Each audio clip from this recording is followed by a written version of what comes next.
Hi, it's me, Andrea from Creative Creations.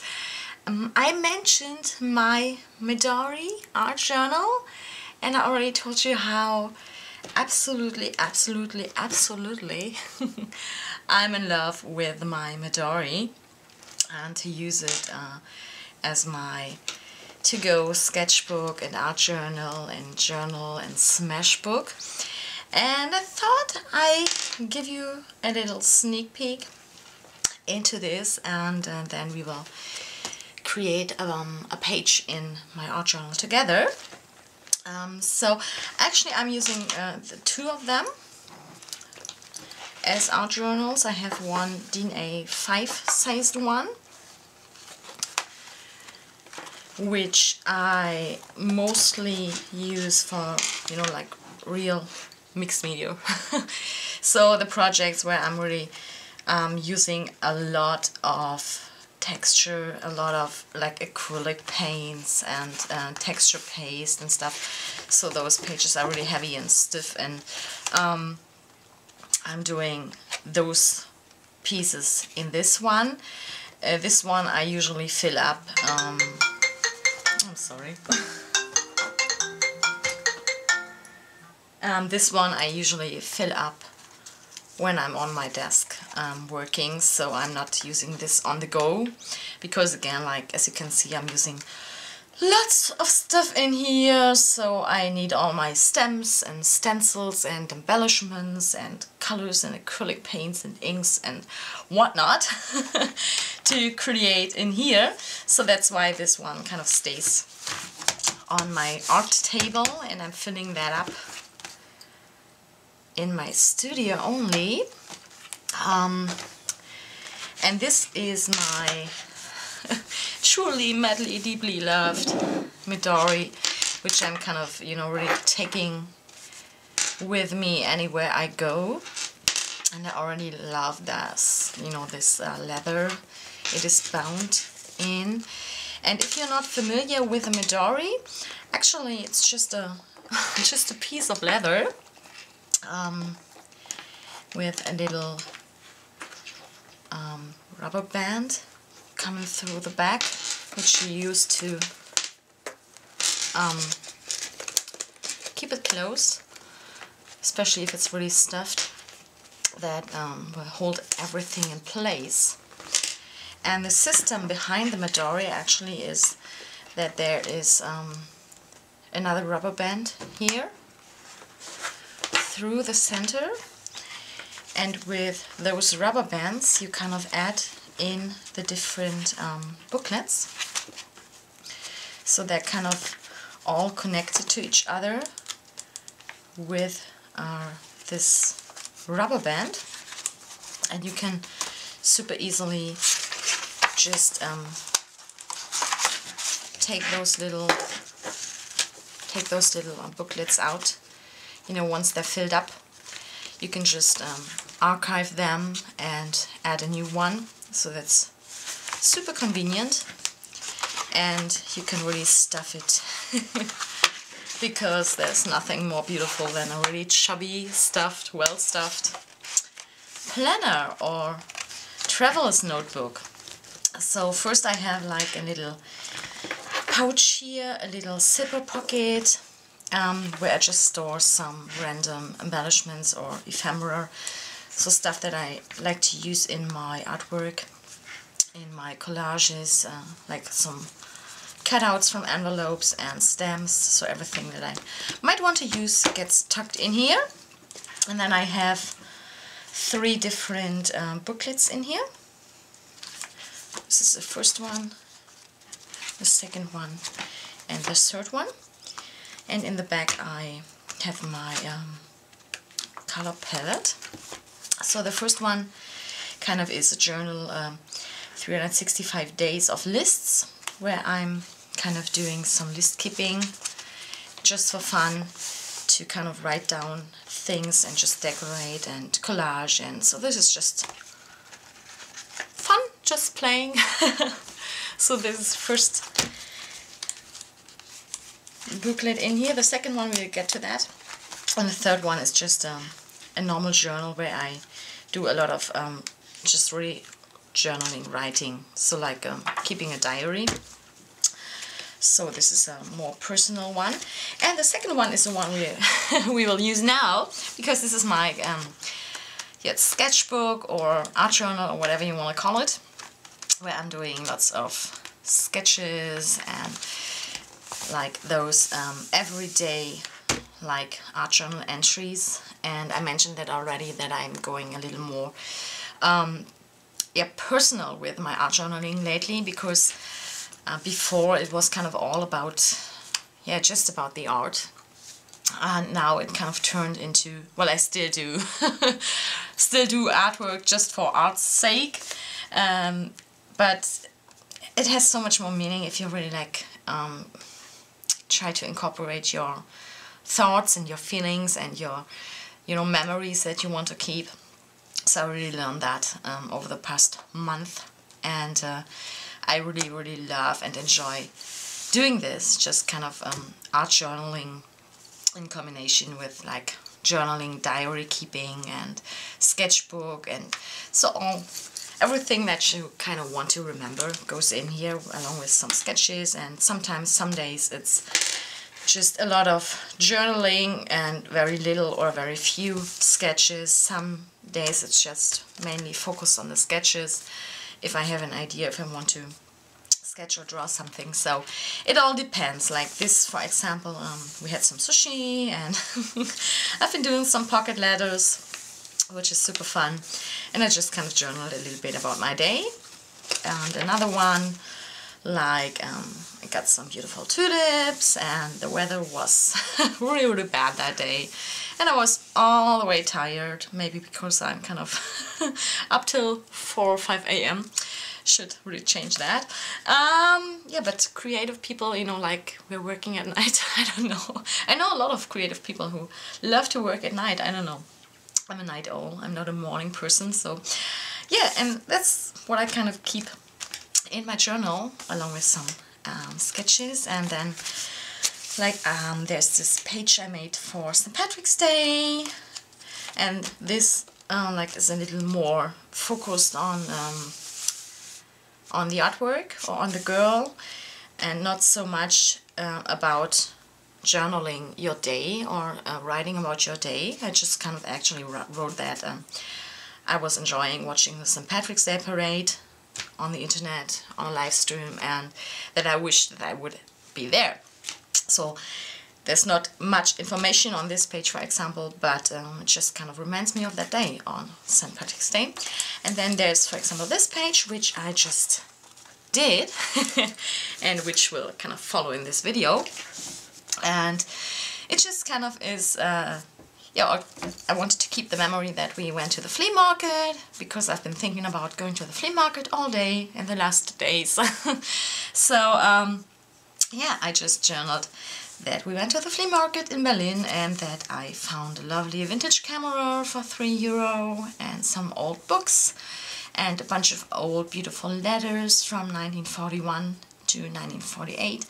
So that's kind of, again, just memory keeping, but it also gives you something to sketch, because very often, you're just sitting there, you want to draw, you want to sketch something, you want to create something, but you just don't know what.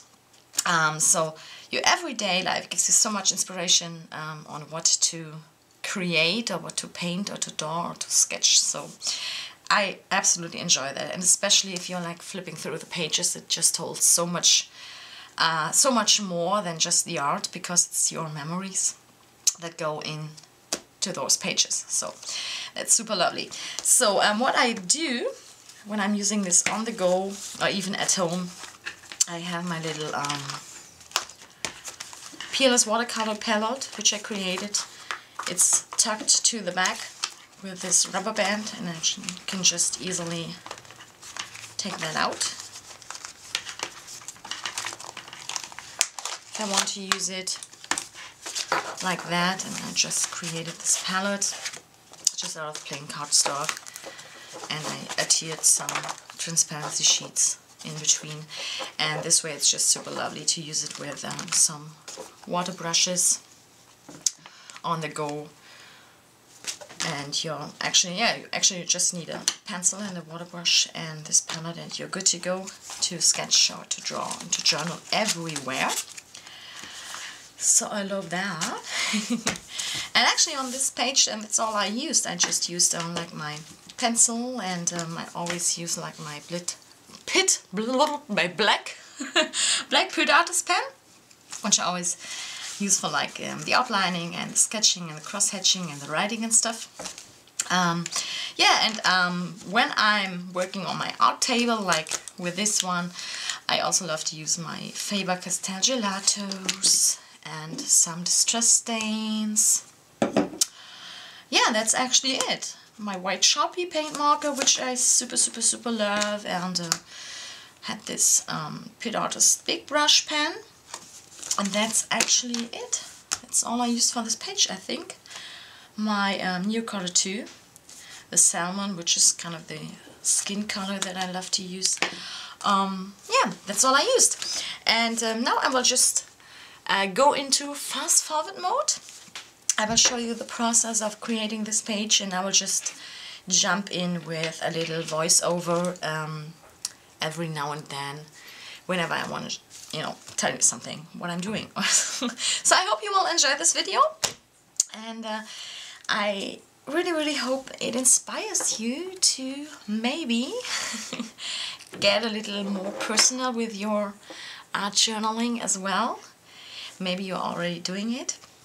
Yeah, because again, it's just so much fun, and already I love, like I have a sketchbook from last year when we've been on vacation, and I sketched and journaled every day while we've been on tour, and I just so much love to grab that sketchbook and to kind of relive all those memories when I flip through the pages with all the sketches and the writing and the journaling. So it's just a perfect mix of having fun and creating art and, yeah, memory keeping, and I think that's a perfect match. So okay, hope you will enjoy this video. Thank you so much for watching, and thanks Tam for having me here on the blog.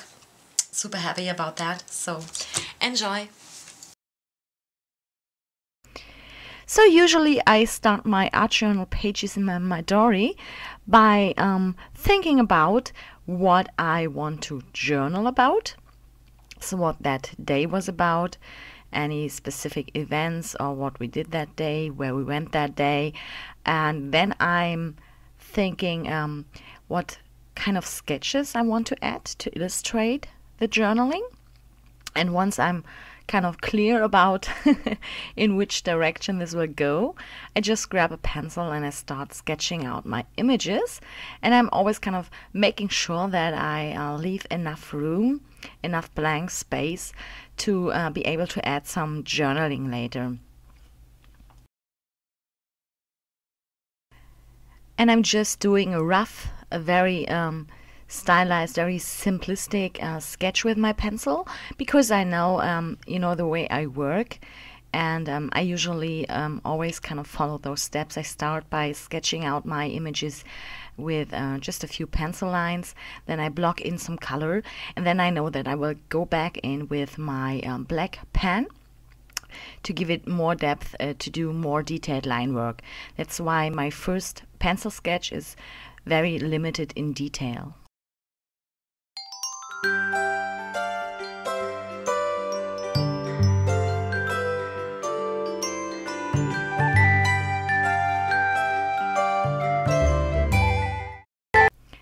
And I mentioned that before in the introduction to this video, that this journal page is about me wanting to go to the flea market.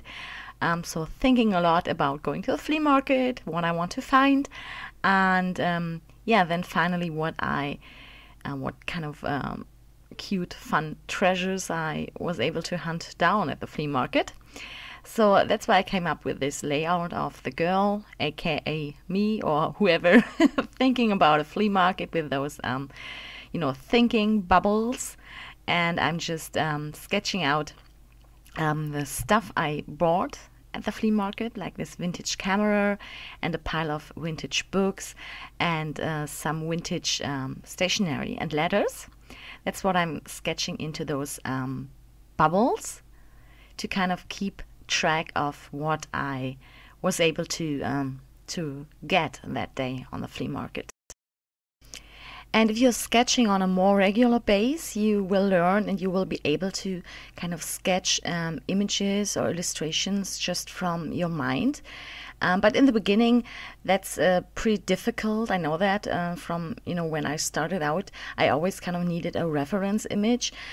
So you could just Google image search or go to Pinterest or wherever and just look up some photographs, some images of the things you'd like to sketch, and then just use those photographs for reference, and then you can do your own stylized or limited detailed sketches according to those reference images.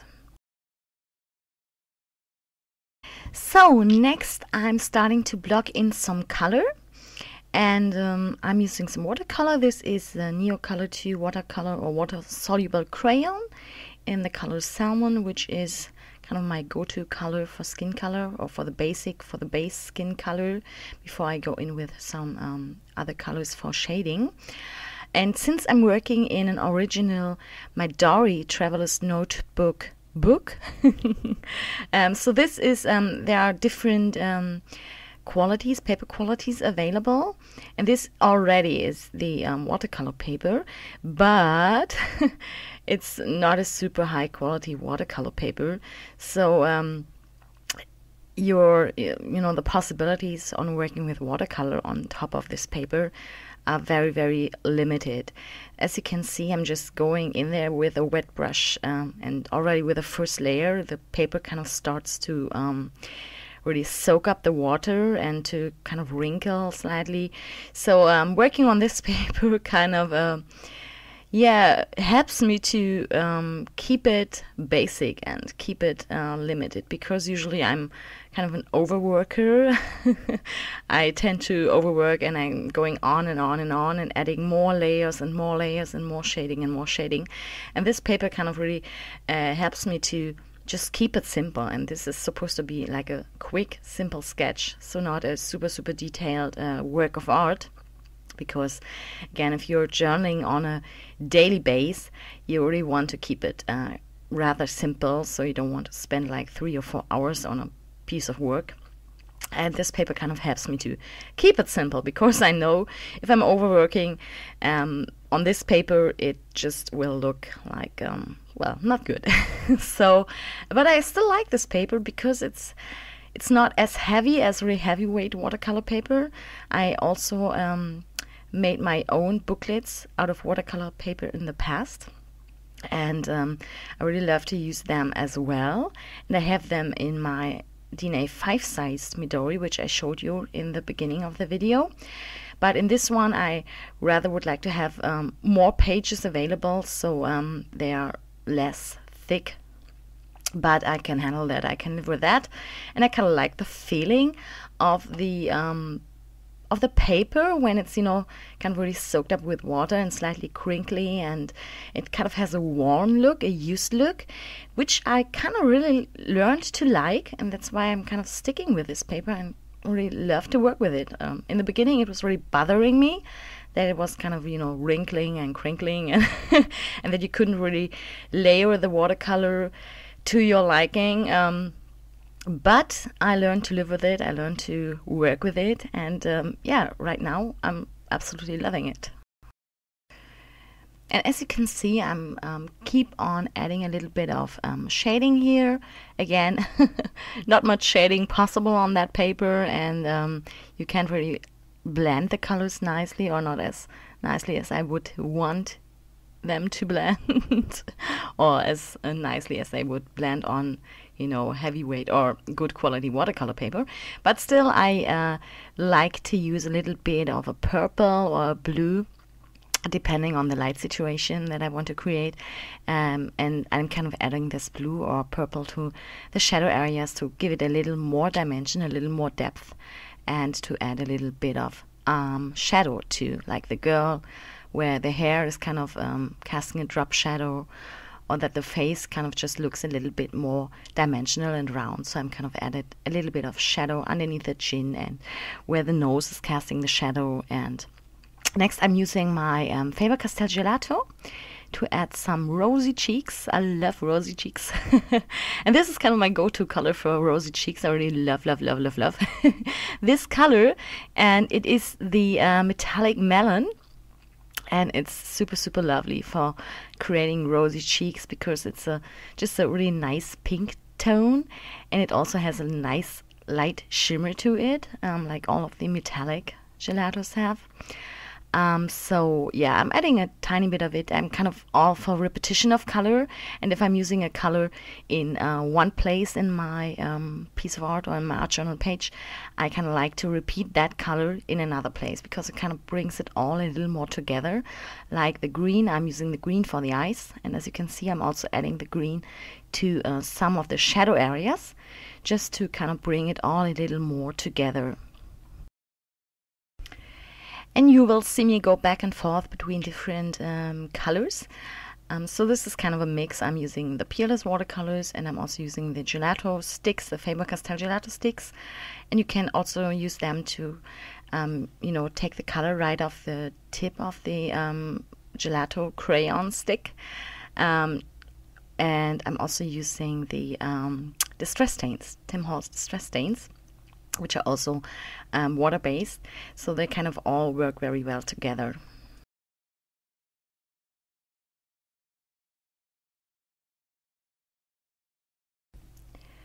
Again, I'm just roughly blocking in the colors, not trying to be detailed and not trying to color inside the lines, because I know I will go back in with my black pen to bring out or bring in the details and do the detail work later.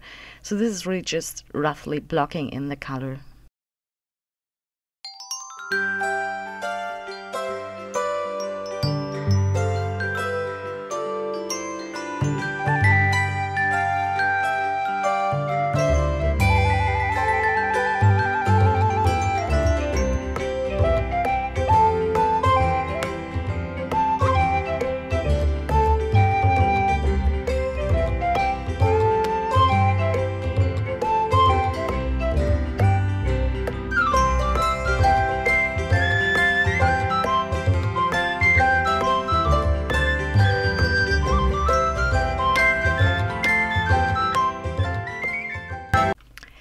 So now my Faber-Castell Pit Artist pen, this is a black one with an S-tip that I'm using, is in the game, and for me this is a total game changer because until that point the page kind of looks, well, there's not much contrast and not much detail.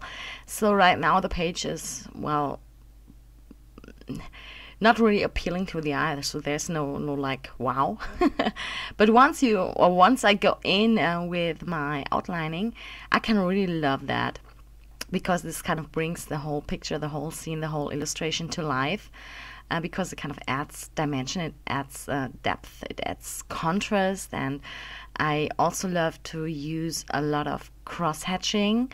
I kind of really like that look. Of course, you could achieve like the darker shadows with more watercolor or other colors, but I really love the look of cross-hatching and cross-hatched shadow areas. I don't know, it's just me, but I love it. And for outlining, I'm using a very, very loose line, so sketchy line, so not a straight, solid line. I'm always kind of keeping a loose hand and doing rather many little pen strokes connected to each other than one solid pen stroke. And this kind of gives it a very loose, very sketchy, almost like a quick sketch look. Yeah, and I'm just kind of going over all the lines, bringing in all the details that were lost before or that haven't been there before, because again, when I started to sketch my illustration with my pencil, I just did the basic line work so that I know where the eyes, where the lips, where the nose, where's the hair. And now I'm kind of bringing in details. I'm bringing in details into the eyes. I'm coloring in the pupil. I'm bringing in more shadow, more definition, and that's all all of this I'm doing with my black pen, because I don't know, I just love the look. Of course, kind of outlining gives it like a cartoonish look, more like a cartoonish look. But I also think it kind of adds to the whimsicalness if you kind of really do very loose outline work. I just love that look. So that's why I'm doing it, and I can really go wild and crazy, and that's actually the part I spend the most the most time on, because this kind of really brings the image to life. If you go back with the video for like 5 minutes and then fast forward 5 minutes, you will see a big difference already in the whole image. Before, it just looks vivid and washy washy, and now it already kind of looks like an illustration. It kind of gets an illustration character. And I also just like to add little doodles here and there, little X's or little swirls or stuff. So this all kind of adds to a little bit of a randomness on this page, and gives it a less wanted look. And as you can see, this detailed line work now kind of makes all the difference, because like before, you would barely have known that it is a camera or that this is a book pile or a pile of letters. But once you go in and do some line work and do some cross-hatching and do some detail work, you kind of bring those very, very basic watercolor images, really bring them to life.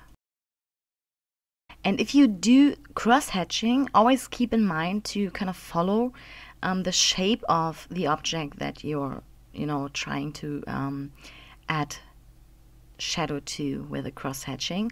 Like right now, when I'm adding the shadow area to the spine of the book, I have to keep in mind that it is rounded, so I will not add straight lines for the cross-hatching, but slightly rounded lines. So you kind of always follow the shape of the object with your cross-hatching lines.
Next up is the title of my Artjournal page, and I'm so totally not a lettering pro, so all I do for my main titles is kind of outlining the basic letters that I already sketched in with my pencil.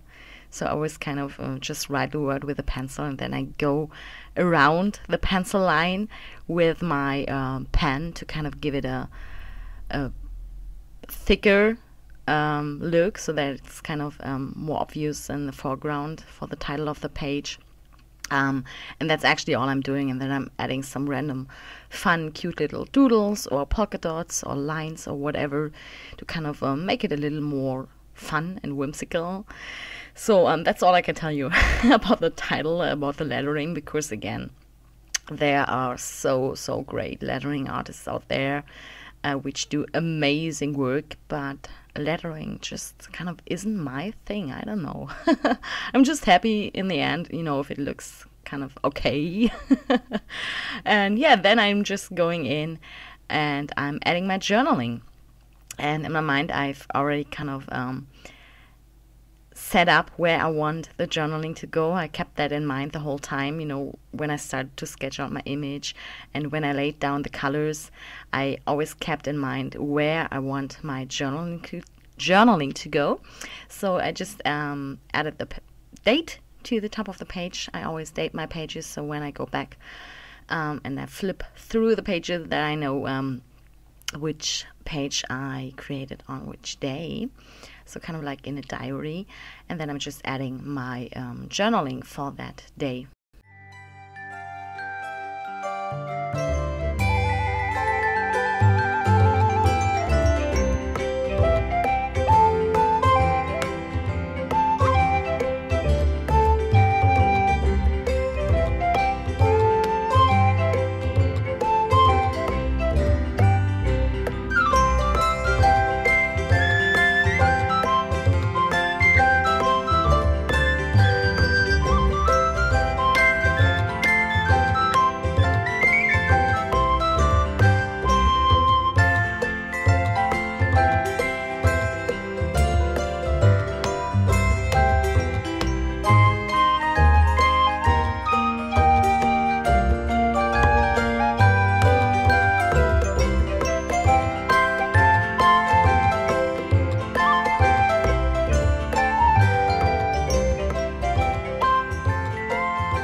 And last but not least, I'm using my white Sharpie paint marker. This is the water-based one to add some more details to my lettering and also to add some highlights, some catch lights to the eyes and some little white light reflections and highlights to the face, like to the lips, to the tip of the nose, to the cheeks.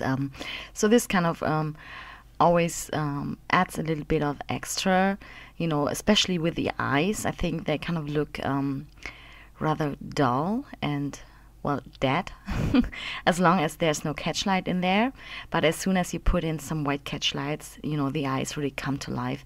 And I also love to use this white Sharpie marker to just flick it and add some white paint splatters across my page. I love that. And I'm just doing some finishing touches here and there, adding a little bit of more intense color with my big brush pen. And yeah, then I'm done. Then this Artjournal page is finished. And I totally hope you enjoyed this little video. And I hope I could inspire you to maybe get a little more personal with your art journaling as well, to kind of use it like really for memory keeping and in a diary style. And once you really get started with journaling your life and sketching your life, you will realize that it's really becoming addictive because, you know, during the course of the day you already start to think, oh, I could sketch this, or I could sketch that, or I need to journal about that. So it's really fun, and it's it's just a fun and great way to keep your memories.